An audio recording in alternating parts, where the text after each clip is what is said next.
O GP do Canadá de Fórmula 1 já está acontecendo. O fim de semana desse GP já começou. E uma das principais equipes que a gente precisa ficar de olho com toda certeza sempre é a Mercedes. Apesar de as possibilidades de vitória serem baixas, a Mercedes tem trazido algumas inovações para o W13, que podem de certa forma acabar virando o jogo para a equipe alemã. Vamos falar tudo sobre isso, entender o que tem acontecido e como a Mercedes conseguiu trazer algumas inovações que estão fazendo a diferença para Lewis Hamilton e George Russell. Enfim, fique ligado porque chegou a hora do piloto!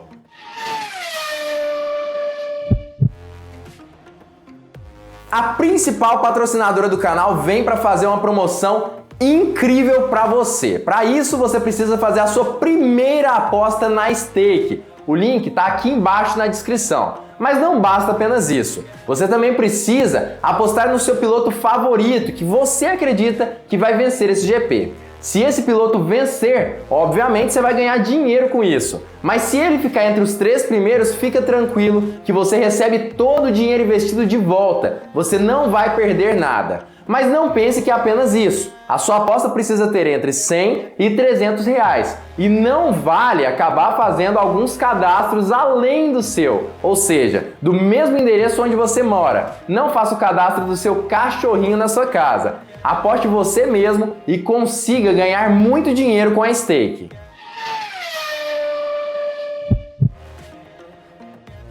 Fala piloto, eu sou o Lucas Camargo, piloto de corrida há 10 anos e realmente esse GP do Canadá de Fórmula 1 é incrível. Muitas partes de alta velocidade que acabam sendo misturadas com partes que também comportam mais sinuosidade nessa pista. Uma pista bem semelhante, inclusive, à do Baku, do fim de semana passado. Pista onde a Mercedes acabou sofrendo muito, tomando mais de 1 segundo apenas nas voltas rápidas. Chegou a tomar 2 segundos em voltas extremamente velozes.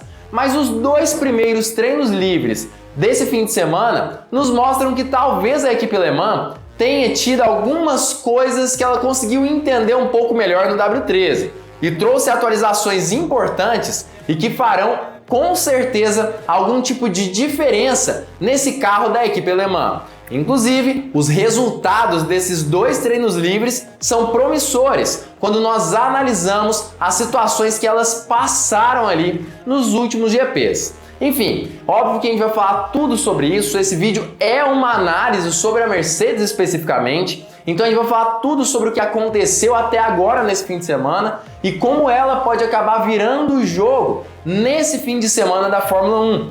Vamos falar tudo sobre isso. Antes, eu gostaria de convidá-lo a deixar o like aqui embaixo desse vídeo, deixar o seu joinha, isso ajuda demais para que esse canal continue crescendo cada vez mais e me incentiva a fazer vídeos cada vez melhores para você. Enfim, deixa o like e também já se inscreva se você não for inscrito no Hora do Piloto. Se inscrevendo e ativando o sininho para todas as notificações, você não perde mais vídeo novo, porque o YouTube vai te avisar quando tiver vídeos novos aqui na plataforma. Mas vamos parar de enrolação, já pedi muita coisa para vocês e entendendo que vocês já fizeram isso tudo, vamos falar mais sobre a Mercedes e quais são as expectativas para esse fim de semana especificamente. Primeiro vamos responder a pergunta que todo mundo quer saber, a melhor pergunta, a mais importante, e realmente é para quem os fãs da Mercedes devem estar perguntando. É o que os fãs da Mercedes devem estar perguntando.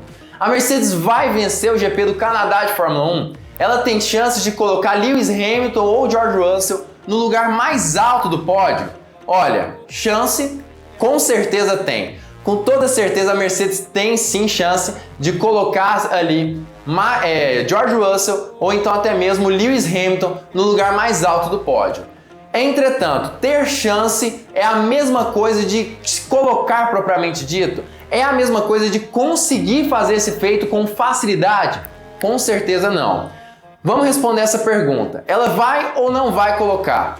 Pessoal, não acredito que nesse fim de semana a Mercedes venha para disputar por vitórias, tá? Então assim, se você queria saber exatamente sobre isso, pode sair do vídeo. Mas a análise é muito mais profunda e vai trazer também uma perspectiva do que deve ser o restante do campeonato. Então, se você realmente é fã da Mercedes, eu indico que você continue nesse vídeo, porque eu vou falar tudo sobre isso, analisando o que aconteceu nesse fim de semana, que é com toda certeza decisivo para o futuro da equipe alemã no decorrer desse ano. Primeiramente, que a Mercedes é sim uma equipe que tem tido muita dificuldade, tanto com o porpoising quanto com kicks no meio das pistas. E por que uma coisa é diferente da outra? Muitos falam sobre solavancos ou algo nesse sentido.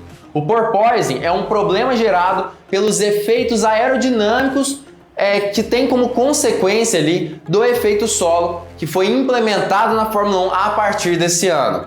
Já esses solavancos tem como maior ali causador problemas na pista, de desníveis no asfalto. Claro, uma coisa ajuda a outra. Solavancos ajudam o porpoising e o porpoising acaba causando alguns solavancos no carro. Mas muitas vezes uma coisa não está tão ligada à outra quanto nós pensamos. A gente sabe que os carros de Fórmula 1 desse ano especificamente são muito mais rígidos e mais baixos do que os últimos anos da Fórmula 1.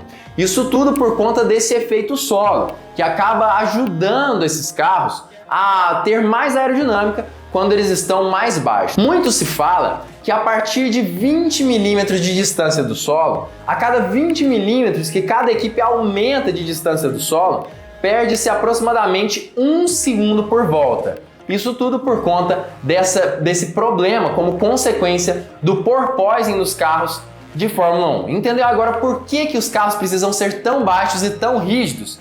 Agora dá para entender um pouco melhor o porquê isso tudo acontece. Agora, por que eu venho falar nesse vídeo que a Mercedes teve uma melhora significativa, principalmente nesses 2 primeiros treinos livres desse fim de semana? Por que isso realmente aconteceu e quais são as verdadeiras causas para isso tudo? Na verdade, a grande questão é que tanto no treino livre 1 quanto no treino livre 2, nós pudemos ver George Russell e Lewis Hamilton fazendo voltas abaixo de 1 segundo de diferença para os pilotos ali que estavam nas primeiras posições. No GP do Baku, eles chegaram a tomar ali 2 segundos quase por volta, em voltas rápidas. Aí muitos vão dizer que o GP do Baku é muito maior do que o GP de Silverstone. E primeiro, ele é sim maior, se eu não me engano, mas apesar de ser um pouco maior, tem exatamente as mesmas características. E a gente percebe que nos pontos onde a Mercedes muito perdia no Baku, dessa vez é exatamente o contrário.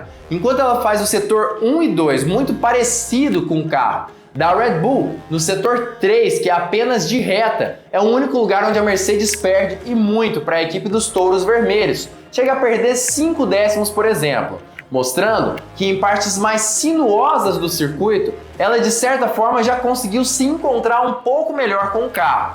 Então me parece sim que a Mercedes de certa forma está conseguindo se achar, principalmente nessas partes sinuosas, demonstrando que muito possivelmente o porpoising não está incomodando tanto assim mais os seus pilotos, seja em curvas de baixa velocidade ou de média velocidade. E na verdade não para por aí. O GP do Canadá em si é considerado como uma pista de extrema complexidade quando se fala sobre um asfalto que tem irregularidades. O asfalto do Canadá tem sim alguns buracos, não são buracos exatamente, mas tem sim algumas irregularidades importantes, assim como no GP do Baku, inclusive em partes de curvas. E como a Mercedes não sofre tanto nessas partes mais sinuosas, me parece que talvez ela tenha encontrado alguma solução muito positiva nesse GP específico do Canadá. Uma delas já foi revelada a nós, que é inclusive essa parte do assoalho do W13, que vem muito mais espesso,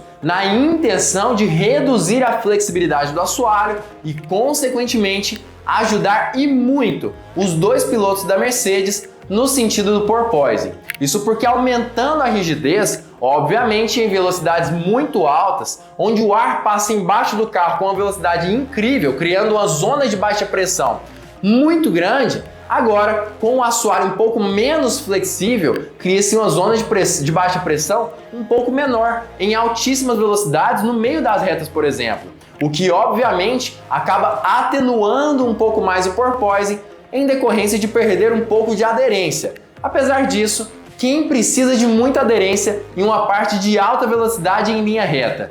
Na verdade, ninguém, né? A gente sabe que precisa-se de pouca aderência nesse sentido e com isso a Mercedes com certeza ganha muito, principalmente nas curvas. Agora, algo que me preocupa particularmente é o motivo pelo qual a equipe alemã vem tendo dificuldade nas retas. Nós percebemos que tanto no GP de Mônaco quanto no GP do Baku de Fórmula 1, ela conseguia ter velocidades interessantes nas retas. Talvez não as mais altas dos circuitos, mas com certeza velocidades interessantes. E nesse momento, no GP do Canadá, nós vemos uma Red Bull extremamente forte, uma Ferrari com algumas dificuldades, entre elas de confiabilidade com Charles Leclerc, por exemplo, que vai tomar uma punição no grid de largada até o momento da gravação desse vídeo, de 10 posições do grid, podendo aumentar, dependendo das circunstâncias, para mais posições se a Ferrari resolver trocar mais componentes do motor de Charles Leclerc. Mas até esse momento foram 10 posições.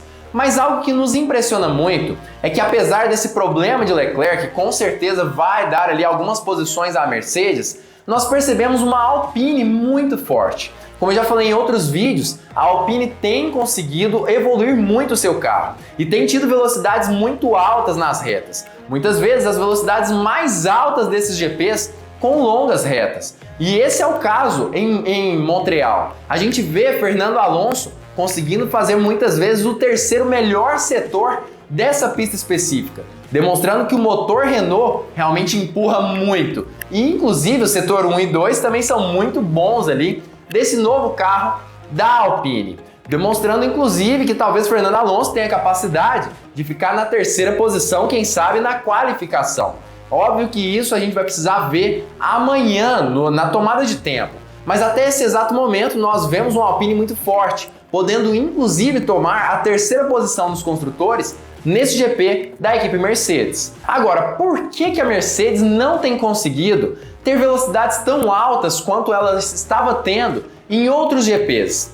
Talvez seja porque ela esteja utilizando configurações de asa dianteira e traseira um pouco mais fortes com relação ao downforce, o que tem atrapalhado de certa forma a motorização. Mas na minha cabeça não faz tanto sentido assim ela utilizar esse tipo de configuração em uma pista de altíssimas velocidades finais.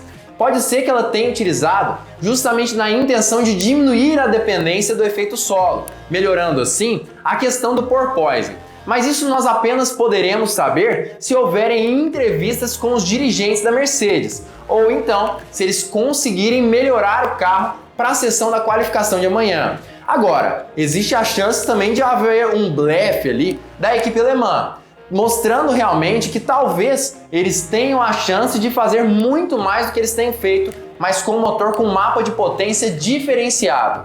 Quem sabe a Mercedes não tem guardado o jogo e feito justamente o que ninguém espera. Conseguido uma velocidade alta de reta, guardado o jogo nesse momento e na hora H, na qualificação, talvez ela demonstre tudo que ela tem com esse motor ali, que realmente é muito forte nas retas. Talvez seja um blefe da equipe alemã. Mas o que você acha? Você acha que a Mercedes está blefando nesse momento ou você acredita que, na verdade, ela está utilizando uma configuração de mais alta pressão aerodinâmica e por isso ela perde tanto nas retas? Já comenta aqui embaixo a sua opinião sobre esse assunto. Eu sei que muitas vezes a minha opinião é um pouco sóbria demais. Eu acabo falando minha opinião de uma forma muito sóbria, dizendo que talvez a Mercedes, na verdade, não esteja blefando, isso é certeza. Mas, sinceramente, nesse momento não dá para ter certeza de nada. Equipes de Fórmula 1 blefam todos os tempos, principalmente com relação à redução de potência dos seus motores. Então, quando nós imaginamos em uma possibilidade da Mercedes ter reduzido um pouco a potência dos seus motores, na intenção de não demonstrar tudo que ela tem, essa possibilidade com certeza existe. Existe a chance sim dela chegar amanhã na qualificação, óbvio, esse vídeo está sendo gravado na sexta-feira, e chegando amanhã na qualificação, aumentar a potência através de mapas de potência diferenciados que também serão utilizados durante a corrida e, consequentemente, conseguirem ali uma velocidade maior nas retas. Isso com certeza é sim completamente possível, mas não é realmente algo certeiro. Pode ser que ela esteja sofrendo também com relação ao porpoising e tenha tido ali que aumentar a pressão aerodinâmica gerado tanto pela asa dianteira quanto pela asa traseira do carro. mas isso a gente vai precisar esperar para ver nessa qualificação de amanhã. Mas até esse exato momento,